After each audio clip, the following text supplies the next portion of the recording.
My self Simran Chaudhary and welcome to all about agriculture with Simran. आज हम लोग सॉइल साइंस का नेक्स्ट लेक्चर करने वाले हैं, दैट इज सॉइल प्रोफाइल। इसमें हम जानेंगे कि कैसे हमने सॉइल को O horizon, A horizon, B, C and R horizon में बांट रखा है। हर हॉरिजन के बारे में डिटेल में पढ़ेंगे। जितना हमारे जितने भी कॉम्पिटिटिव एग्जाम है, चाहे एमएससी हो आपका, चाहे एएफओ हो, एफसीआई हो आपका, इफको हो, नाबार्ड हो, जितने भी एग्जाम है या जितना भी आपका सॉइल साइंस जिस भी एग्जाम में आ रहा है उसके लिए ये कवर हो जाएगा। तो स्टार्ट करते हैं। सबसे पहले जानते हैं व्हाट इज सॉइल प्रोफाइल। जो सॉइल का हम जब vertical section, not horizontal section but vertically जब हम सॉइल को बांटते हैं और उसके बारे में एक एक लेयर के बारे में पढ़ते हैं टिल उसका जो पेरेंटल रॉक है जहाँ पे वेदरिंग हो रहा है और जिससे हमारा सॉइल बन रहा है, उसकी जब पूरा हम लोग एनालाइज करते हैं वर्टिकली, उसको हम लोग सॉइल प्रोफाइल कहते हैं। ठीक है, soil profile basically historical record रखता है कि कैसे सॉइल फॉर्मिंग प्रोसेस हुआ है और कैसे कैसे ईच लेयर आपकी सॉइल की बनी है, उसका क्या क्या कैरेक्टरिस्टिक है, क्या इंपॉर्टेंस है, क्या यूनिक फीचर है, ये सब हम लोग सॉइल प्रोफाइल में जानते हैं। And it forms the unit of study in pedology investigation. ठीक है, ये सॉइल क्लासिफिकेशन करने में भी हेल्प करता है। अभी हम पढ़ेंगे वर्टिसोल और बहुत सारे अलग अलग टाइप के सॉइल के क्लासिफिकेशन पढ़ेंगे after weathering of rocks and minerals, तो उसमें भी ये काफ़ी हेल्प करता है और एक बेसिक प्रैक्टिकल स्टडी कराता है सॉइल का। सॉइल के बारे में तो हमने बहुत कुछ पढ़ा है बट प्रैक्टिकली आप सॉइल प्रोफाइल पढ़ के उसके बारे में जानते हैं।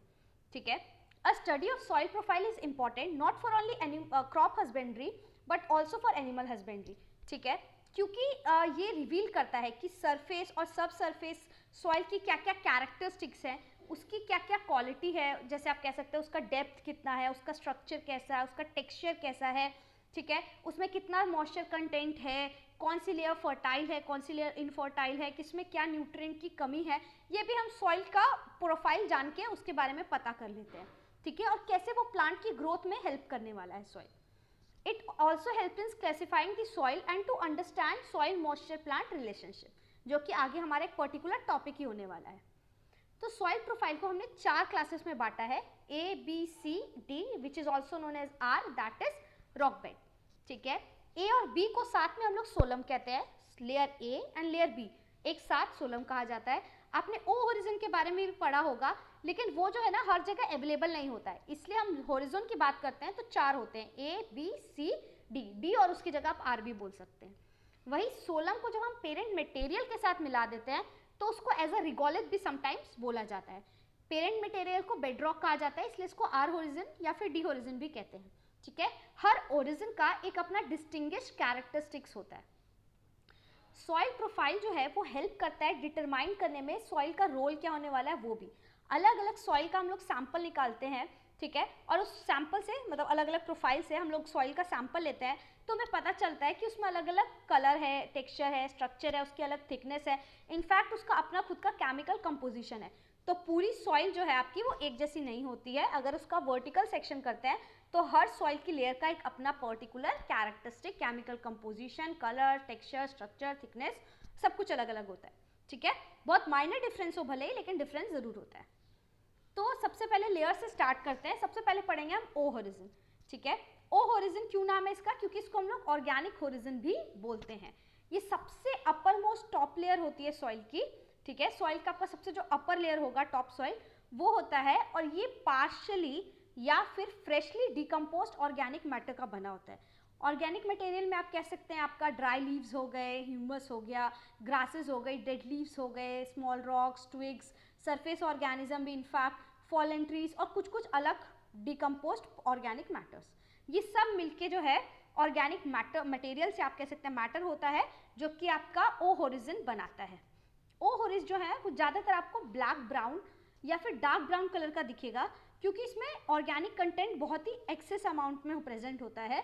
ठीक है, इस वजह से इसका कलर जो है डार्क होता है। जितना ज़्यादा ऑर्गेनिक मैटर होगा, जितना ही ज़्यादा वो डिकम्पोज्ड होगा, उतना ही ज़्यादा उसका डार्कर कलर होगा। ठीक है, अगर फ्रेशली डिकम्पोज जस्ट डिकम्पोज हो ही रहा होगा तो उतना ज़्यादा उसका डार्किश कलर नहीं होगा। वही पार्शली या बहुत ही ज़्यादा डिकम्पोज हो चुका होगा तो वो आपका कलर और डार्कर अपीयर होगा। सबसे इंपॉर्टेंट पॉइंट जो पूछा जाता है ओ होरिजन से रिलेटेड वो 2 है। पहला, ये ह्यूमस में बहुत ही ज़्यादा रिच होता है। ठीक है, और दूसरा आपका ओ होरिजन मोस्टली फॉरेस्ट एरियाज में ही मिलता है। इस पर क्वेश्चन भी आ जाता है कि ओ होरिजन इज प्रेजेंट इन तो आपका आंसर होता है फॉरेस्ट एरिया। ठीक है, अगर फॉरेस्ट एरियाज के रिस्पेक्ट्स में आपसे टॉप मोस्ट होरिजन पूछा जाता है अकॉर्डिंग टू सॉइल प्रोफाइल, तो आप ओ होरिजन कहते हैं। वही आपका नॉर्मल एग्रीकल्चर लैंड में ए होरिजन जो है वो टॉप मोस्ट आपका लेयर होता है। ये चीज को आपको ध्यान रखना है क्योंकि ये प्रीवियस ईयर में आया हुआ क्वेश्चन है। देखिए, ये सॉइल प्रोफाइल है आपका ओ होरिजन, जो कि डिकम्पोज और अनडिकम्पोज मटेरियल से बना है। ठीक है, इसमें बहुत ही ज़्यादा बायोलॉजिकल एक्टिविटीज़ हो रही होती हैं। क्यों हो रही होती है? क्योंकि इसमें ऑर्गेनिक कंटेंट है, ऑर्गेनिक मैटर है, जिसको कोई ना कोई माइक्रोब्स जो है वो डिकम्पोज कर रहे होंगे। वहीं पे जो है आपका डिकम्पोजिशन का प्रोसेस चल रहा होगा, जिसमें वजह से बहुत ज़्यादा कार्बन डाइऑक्साइड रिलीज हो रहा होगा, ऑक्सीजन का एक्सचेंज चल रहा होगा। तो बहुत ही इंटेंस बायोलॉजिकल एक्टिविटी आपके ओरिजिन में चल रही होती है। अब नेक्स्ट हम लोग पढ़ेंगे ए होरिजन, जिसको इल्यूवियल जोन भी कहते हैं, जिसमें लीचिंग होती है। ठीक है, और ऑर्गेनिक मैटर इसमें भी अच्छे खासे अमाउंट में प्रेजेंट होता है, क्योंकि बहुत जगह मैंने बोला अगर फॉरेस्ट नहीं है तो टॉप मोस्ट लेयर आपका ए होरिजन ही होता है। तो आप इसके बारे में थोड़ा सा पढ़ेंगे। तो आपका जो ए होरिजन है उसको top most horizon of cultivated soil बोला जाता है। ठीक है, कल्टिवेटेड सॉइल, अगर फॉरेस्ट बोले तो होरिजन, अगर कल्टिवेटेड सॉइल पूछा जाएगा तो आपका ए होरिजन जो है वो टॉप मोस्ट होरिजन होगा, इसलिए इसको टॉप सॉइल भी कहते हैं। कई जगह आपको बुक्स में टॉप सॉइल लिखा मिलेगा। ये लेयर जो है इसमें भी ऑर्गेनिक मैटर प्रेजेंट होता है और अलग अलग डिकम्पोज मटेरियल प्रेजेंट होते हैं। ये वाली जो टॉप सॉइल होती है यानी ए होरिजन, वो बहुत ही सॉफ्ट होता है, पोरस होता है और अच्छा खासा वाटर और एयर होल्ड करके रख सकता है। ये सबसे फर्टाइल लेयर होती है।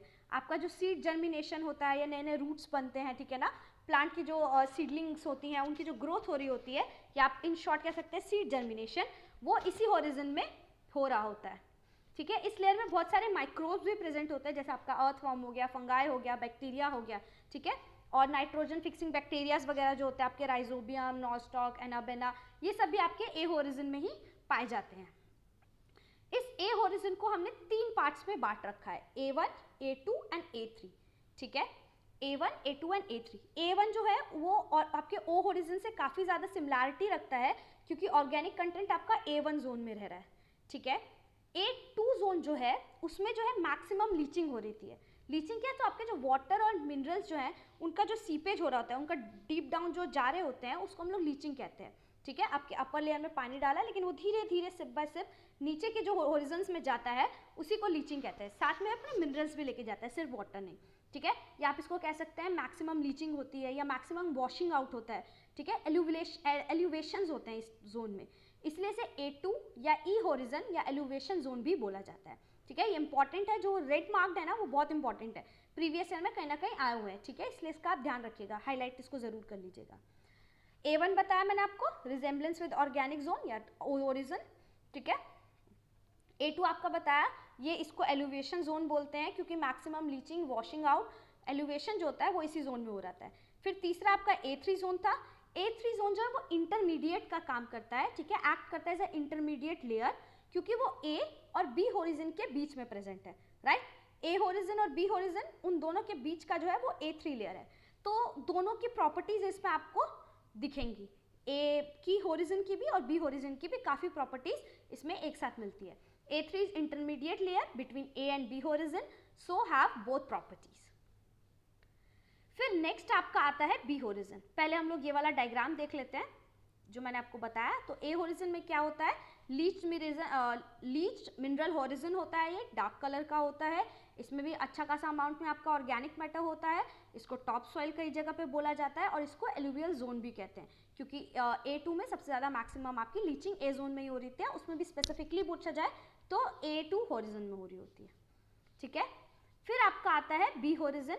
इसके बारे में अभी हम पढ़ेंगे। ठीक है, इसमें वो जो मिनरल्स लीच आउट होके आए हैं वो आपके B में जाके कलेक्ट होते हैं।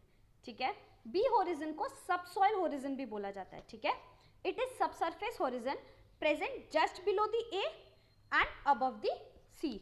ओके, और you can say bedrock, bedrock के अबव है ये जोन और आपका टॉप सॉइल जोन के नीचे है। ये कंपैरेटिवली हार्डर और कॉम्पैक्ट होता है।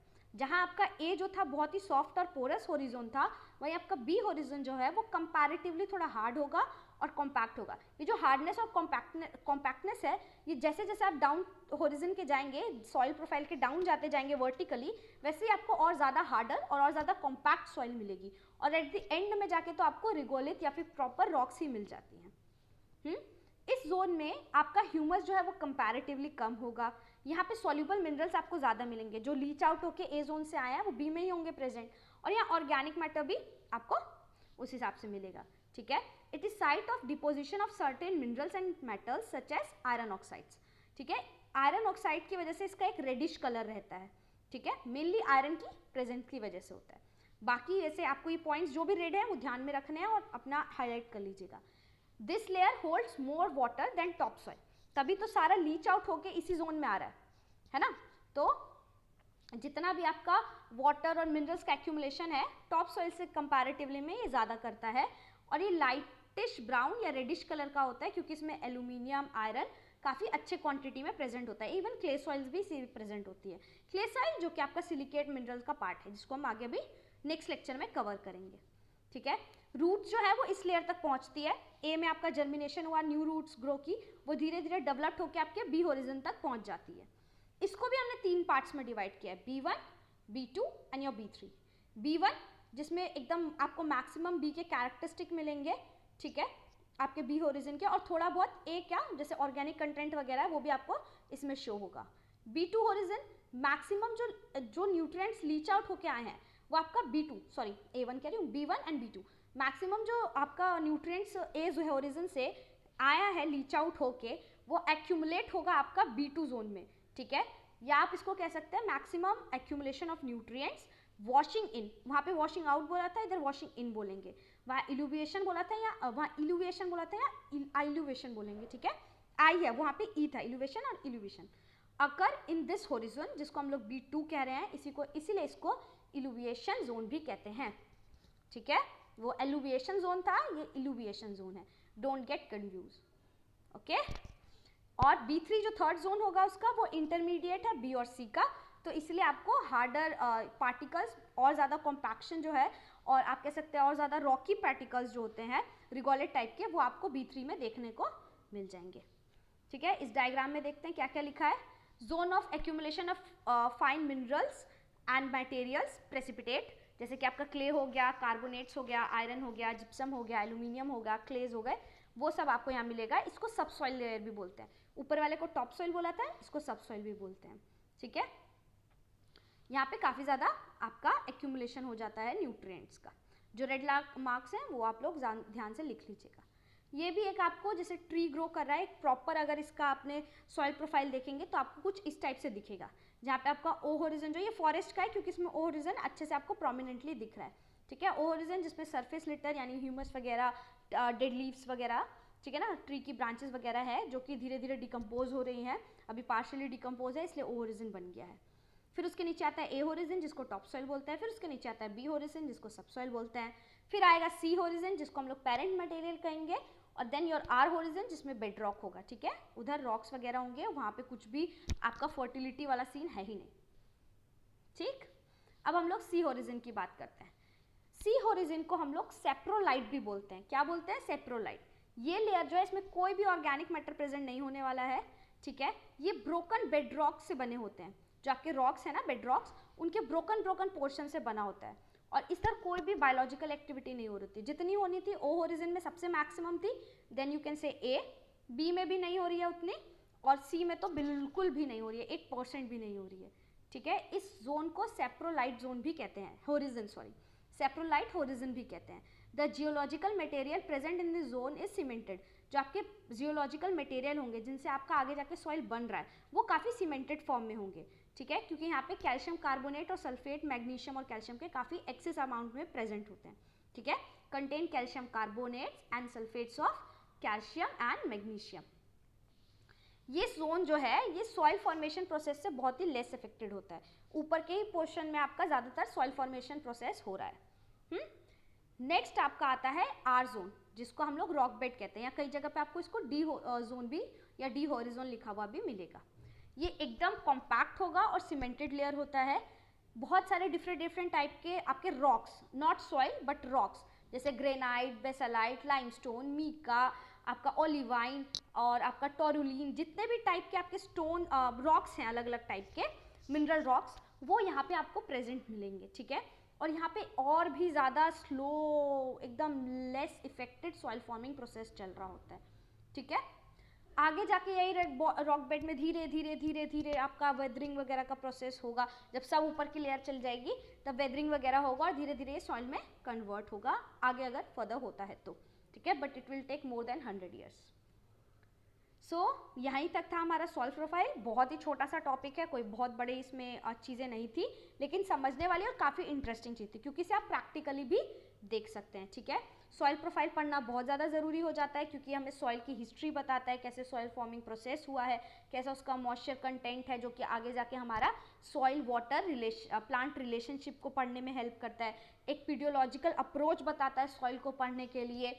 इसके अलावा आपका सॉइल का कैसा ड्रेनेज सिस्टम है, उसका क्या स्ट्रक्चर है, टेक्सचर है, केमिकल कंपोजिशन है, उसकी पोरोसिटी कैसी है, उसमें फर्टिलिटी कितनी ज़्यादा है, ये सारी चीज़ें हमें सॉइल प्रोफाइल पढ़ने में काफ़ी हेल्प करता है। क्यों? जैसे अब हमें पता चल गया है कि अगर ओ हॉरिजन प्रेजेंट है वो सबसे ज़्यादा फर्टाइल लेयर होने वाली है, ठीक है। और अगर फॉरेस्ट नहीं है तो आपका नॉर्मल कल्टिवेटेड एरिया है तो आपका top most layer A horizon होता है जो कि बहुत फर्टाइल होता है, पोरस होता है। वही जो बी है वो उतना पोरस नहीं होता है और बहुत मतलब उसके कंपैरिजन में हार्ड होता है और कॉम्पैक्ट होता है, राइट। और सी हॉरिजन में कोई बायोलॉजिकल एक्टिविटी हो ही नहीं रही है, ठीक है, और उसमें ऑर्गेनिक कंटेंट भी है ही नहीं, और भी ज़्यादा हार्ड और भी ज़्यादा सीमेंटेड है, उसमें आपको थोड़े रॉकी पार्टिकल्स भी देखने को मिल जाएंगे, या आप कह सकते हैं जो पेरेंट मटेरियल है, जो रिगोलिथ अभी बना है, वो सब वहाँ आपको देखने को मिलेगा। और वही जो आर हॉरिजन है वो रॉक बेड है, उसमें कोई भी आप फर्टिलिटी, आपका कोई भी बायोलॉजिकल एक्टिविटी, किसी भी चीज़ का नामो निशान नहीं है। इनफैक्ट वहाँ पे आपको मिनरल रॉक्स दिखेंगे, आपका ग्रेनाइट, मीका, ये सब चीज़ें आपको वहाँ पे मिलेगी, ठीक है। ये इस पूरे लेक्चर का आप कह सकते हैं ब्रीफ में समरी हो गया कि क्या क्या एक्चुअली में हमने इस लेक्चर में पढ़ा है। नेक्स्ट लेक्चर में हम लोग weathering of rocks and mineral पढ़ेंगे, वो 2 पार्ट्स में रहेगा। पहला पार्ट में हम लोग रॉक और मिनरल के बारे में जानेंगे, वो भी इतना ही छोटा लेक्चर होगा, उसमें रॉक्स के टाइप और मिनरल्स के टाइप जानेंगे और थोड़ा बहुत उनके बीच का डिफरेंस जानेंगे। फिर उसके नेक्स्ट लेक्चर में हम लोग प्रॉपर अच्छे तरीके से weathering of rocks and minerals करेंगे और फिर आगे कंटिन्यू करते जाएंगे। होपफुली आपको पसंद आया होगा वीडियो। अगर कोई भी डाउट रहा तो आप कमेंट बॉक्स में पूछ लीजिएगा, मैं बिल्कुल आपको उसके सॉल्यूशंस दे दूंगी, जितने ज़्यादा हो सकते हैं मैं दे देती हूँ। और विद इन 2-3 डे के अंदर आपका नेक्स्ट वीडियो जो है वेदरिंग का पार्ट 1 वो आ जाएगा और सिमिलरली ऑल्टरनेट डे पे आपका उसका सेकेंड पार्ट आ जाएगा। Thanks for watching.